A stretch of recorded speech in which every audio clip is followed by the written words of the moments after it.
para 2018, junto com o lançamento de Metal Gear Survival e as decisões de mercado questionáveis, a notícia era simples: a Konami já não era mais a mesma. Isso não chega nem a ser estranho. Constantes cortas de verbas em grandes projetos e grandes franquias, como o Metal Gear ou até mesmo a demo do PT, que viria a se tornar o novo Silent Hill, parecia ser o último prego no caixão da velha Konami, se focando em jogos mais simples, plataformas melhores e com lucro garantido, que, vamos ser sinceros, é a real fórmula do dinheiro infinito. A Konami parecia ter deixado seus grandes projetos de lado, e vamos pensar como empresário por uns segundos. Para que arriscar em grandes projetos que demoram anos para serem feitos e que podem ou não vir a dar lucro? Mas ainda assim, tinha uma luz no final do túnel. Em 19 de maio de 2024, foi lançado o trailer de Silent Hill 2. Não era um jogo novo da franquia, mas ainda assim, era um remake de um dos jogos, se não o jogo mais querido da franquia. Será que a Konami havia voltado aos trilhos? Ou isso era só mais uma cartada da nossa EA japonesa? Será que o cadáver da velha Konami vai sair deste caixão e mostrar que estava vivo o tempo todo? Bem, eu acho que não. Konami foi fundada em 21 de março de 1969, em Osaka, no Japão. No início, era uma empresa que fabricava e consertava máquinas de jukebox, e depois disso começou a produzir fliperamas.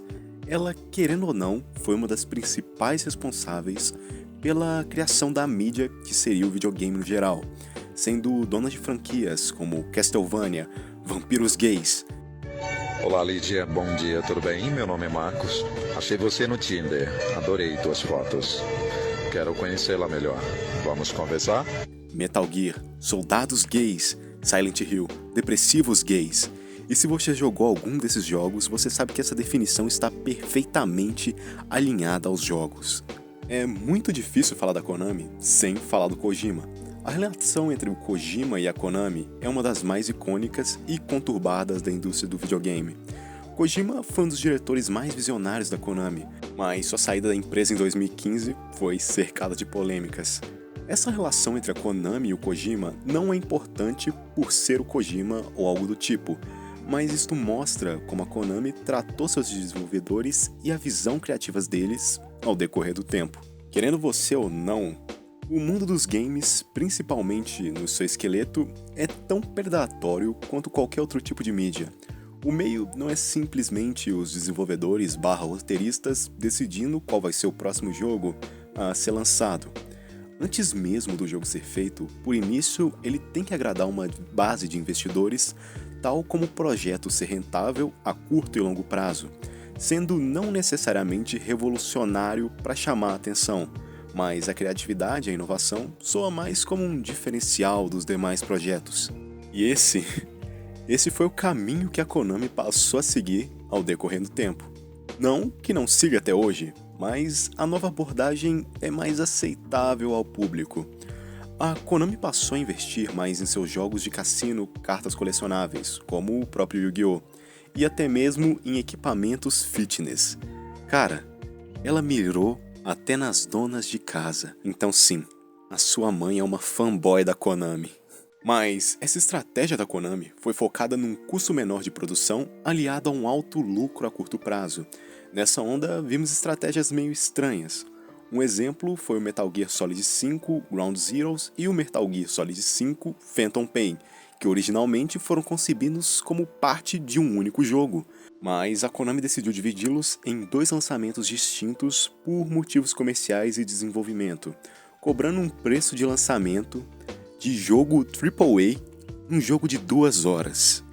O Ground Zeroes, ele tem 2 horas de duração e ele custa mais de R$100, tal como o cancelamento da demo do Silent Hill, o tão famoso PT. Curiosidade gigatônica: PT significa Playable Teaser.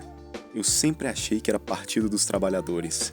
E essa estratégia da Konami foi e é questionada até hoje, já que a empresa que se consolidou com jogos de campanha não podia de uma hora para outra jogar tudo no vento.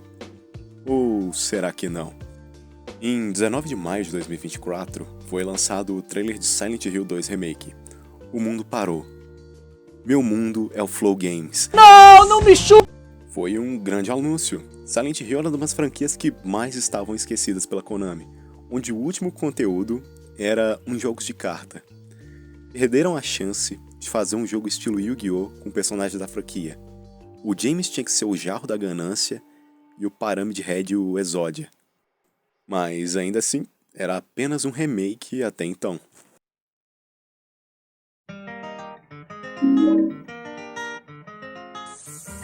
Eu quero a minha felicidade de volta.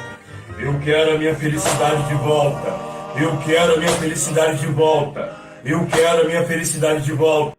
O remake de Metal Gear 3 foi anunciado. A Konami finalmente se tornou a empresa que tínhamos em nossos sonhos mais molhados, trazendo seus jogos antigos para um público novo. Finalmente, a Konami havia mudado. Mas isso tudo estranhamente depois dos sucessos dos remakes da Capcom. Mas, estranhamente, os remakes foram de Silent Hill 2 e Metal Gear 3, os jogos mais aclamados de suas respectivas franquias. Isso me cheira estranho, mas isso não é ruim, não veja por esse lado. A ganância da Konami não significa a nossa infelicidade, muito pelo contrário. O que aconteceu com a Konami foi a mesma coisa que tirou a Capcom do buraco que ela estava depois do Resident Evil 6. Ela se focou mais nas suas franquias de sucesso, trazendo tantos novos jogos para essa franquia, tanto como revitalizações de títulos passados. A Konami não renasceu das cinzas, ela simplesmente ainda assim reviveu o cadáver da antiga Konami. A curto prazo, ela é muito boa, porque tem sim muitos jogos da franquia, tanto Metal Gear, Castlevania ou Silent Hill, que merecem sim um remake ou pelo menos uma remasterização. Mas o ponto é, Metal Gear é muito improvável que tenha um jogo novo para a franquia, e Silent Hill, os jogos novos que saem, não têm o mesmo impacto que antes. A Konami, ela se focou sim no seu arquétipo mais japonês, vendendo mais para um público japonês, mas o mercado atual de games clama por jogos desse tipo. Jogos de uma cultura oriental num geral. Mas o ponto é, a Konami, diferente de uma Capcom da vida, ela não tem um apelo ocidental tão grande. As estratégias da Capcom funcionam por ela ser a Capcom, mas a Konami não é a Capcom. E foi esse mesmo focar em estratégias de outra empresa que quase fez a Capcom falir. E a nostalgia, ela vende pra caralho, amigo. O ponto é, a nostalgia em algum ponto acaba. E a Konami, tendo o dinheiro infinito dos cassinos dela, é muito improvável que se jogos como remakes ou até novos títulos não deem o sucesso que ela espera, que é um sucesso estrondoso, eu não acho muito difícil ela simplesmente largar a mão disso tudo. Então é muito simples. A Konami, ela tá simplesmente deixando esse cadáver vivo pelo tempo que é conveniente para ela. Porque ao menor sinal de fracasso, não vai ter Metal Gear, não vai ter Silent Hill e muito menos Castlevania.